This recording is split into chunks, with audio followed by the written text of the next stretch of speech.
Ever get that itch, that pull to just see what's over the horizon? Ah, the call of adventure. I know it well. We're diving into that today. Specifically, what makes up an adventurous personality. And our guidebook for this little trek is Characteristics of an Adventurous Personality. How to embrace life with boldness and curiosity. You know, what I love about this source is it doesn't just describe adventurous people, it almost gives you permission to become one. Like a toolkit for unlocking that side of yourself. Right, it's practical. So, where do we even begin? Well, the first thing that jumps out from the source is curiosity. But it's not just about, asking a lot of questions. It's got to be deeper than that. Way deeper. It's about this constant drive to understand the why behind everything. People with a truly adventurous spirit, they're never content with just knowing the what. They want the full story. Like, I'm picturing someone who doesn't just visit a new place, but has to learn the history, maybe even tries to speak the language a little. Exactly. It's like that insatiable need to connect with the world on a deeper level. The source actually gives a really cool example about this.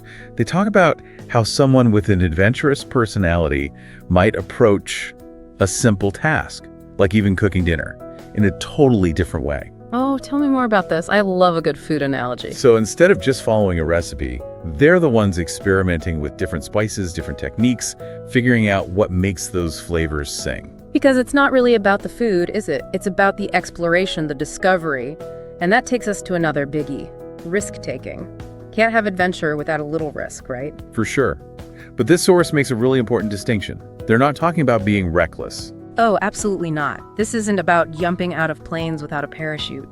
It's about calculated risks, about pushing your own boundaries in a way that feels both exciting and, well, manageable. Calculated risks, I like that. Yes. So it's less about throwing caution to the wind and more about taking that step outside your comfort zone, but with your eyes wide open. Exactly. And being okay with things not always going perfectly according to plan. In fact, the source talks about how adventurous individuals often reframe the whole idea of failure. Okay, how so? They don't see it as this big, scary thing. It's more like a detour on the map, an opportunity to learn, to adapt, and ultimately to become even more resilient. There's that word again, resilience. It seems like it goes hand in hand with this whole adventurous spirit. Absolutely. But you know what else really stood out to me in the source? What's that? This idea of open-mindedness. Because you can't really embrace adventure if you're clinging too tightly to your own limited perspective. It's like that saying, your comfort zone will kill you. Okay, maybe not literally, but you know what I mean. It's about being receptive to new experiences, new ideas, new cultures, even if they challenge your existing worldview. Which can be uncomfortable. I think the source even uses the word unconventional to describe how adventurous people approach life. Because who wants to live a conventional, predictable life? Where's the fun in that? Right. Give me the scenic route, even if it means getting a little lost along the way. Actually, that reminds me of something else the source talks about, spontaneity. Ah, spontaneity. Yeah. The heartbeat of any good adventure. Tell me, what does the source have to say about that? Well, they talk about how adventurous personalities are almost wired to embrace the unexpected. Those last-minute road trips, those unplanned detours that lead to the most amazing discoveries, that's where the magic happens. It's like they're saying yes to life, even when they don't know what's coming next. And that takes a certain kind of trust, wouldn't you say? Trust in themselves. Trust in themselves, trust in the journey, even a little trust in the unknown. And that's a powerful thing. Yeah, you almost have to have that trust, that faith, that things will work out, even when you're stepping outside that comfort zone. And that's where resilience comes in, right? Right. That ability to bounce back from setbacks, to learn from those detours. The source actually dives pretty deep into this concept. It's a big one. I mean, let's be real. Not every adventure goes perfectly. In fact, I'd say the best adventures usually involve at least one or two unexpected hiccups along the way. Oh, I'm sure you've got some stories about that. Okay. But focusing on what the source says about this, they make a point of saying it's not just about like brushing things off and pretending everything's fine. No, it's deeper than that. It's about reframing those challenges, those so-called failures, as opportunities for growth. It's funny, they actually use the phrase opportunities for growth. I wrote it down. It really stuck with me. Because it's so true. Think about it. When do we learn the most? When everything's smooth sailing, or when we're forced to adapt, to problem solve, to maybe even improvise a little? You learn by doing, by making those mistakes. Exactly. And adventurous personalities, they seem to get that. They don't shy away from those challenges, they lean into them. And you know what that builds. Okay, I'm gonna guess confidence. Nail it. They talk about how essential confidence is for anyone who wants to live a more adventurous life. But again, they're not talking about arrogance. It's about trusting your gut, believing in your ability to figure things out as you go.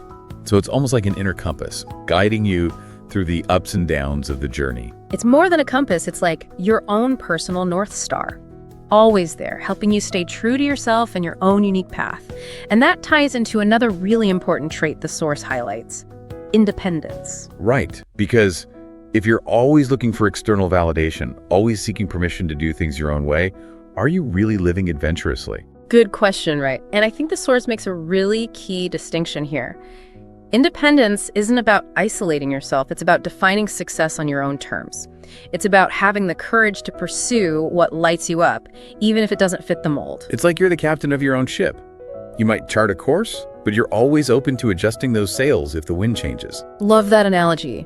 And you know what helps keep that ship sailing, even when the seas get rough? I'm sensing a theme here: optimism. You got it. The source talks about how essential a positive outlook is for anyone who embraces adventure. It's about seeing challenges as opportunities, setbacks as learning experiences. It's funny because it's almost like all these traits we've been talking about, they all kind of feed into each other. Yeah. You can't really have one without the others. They're all interwoven, right? Like threads in this tapestry of what makes someone adventurous. You need that curiosity to fuel your explorations, but you need the resilience to bounce back when things get tough. And you need that optimism to keep your spirits high, even when you're facing a challenge. It's a pretty powerful combination, wouldn't you say? But I imagine some of our listeners might be thinking, okay, this all sounds great, but how do I actually cultivate these traits in my own life? Well, the good news is it's not about some massive personality overhaul. It's about small, intentional shifts in how you approach life, how you view the world around you. So it's less about the grand gestures and more about finding those little sparks of adventure in everyday life. Exactly. It's about shifting your perspective. You know, the source talks about how our brains can get stuck in these routines, these well-worn paths. But when you start actively looking for adventure, you start noticing opportunities everywhere. It's like suddenly you're seeing the world in HD. Okay, I have to know, what's one of the more unexpected adventures you've stumbled upon in your own life? Oh, that's a tough one. But I think one that really stands out was actually a direct result of me missing a train. I was supposed to be heading home feeling frustrated, but I decided to make the most of it.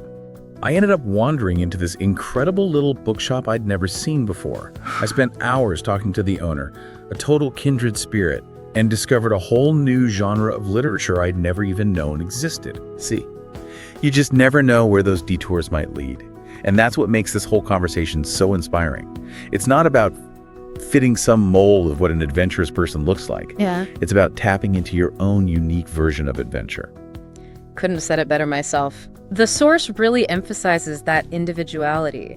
What feels like a mountain to climb for one person might be a walk in the park for another. And both experiences are valid. It's about honoring your own pace, your own curiosities, your own definition of what it means to live boldly. So, as we wrap up our deep dive today, I'm left thinking about something you said earlier. It's not about having all the answers. It's about being open to the questions. And maybe, just maybe, the most adventurous question we can ask ourselves is, what's next? Now, that's a journey worth taking.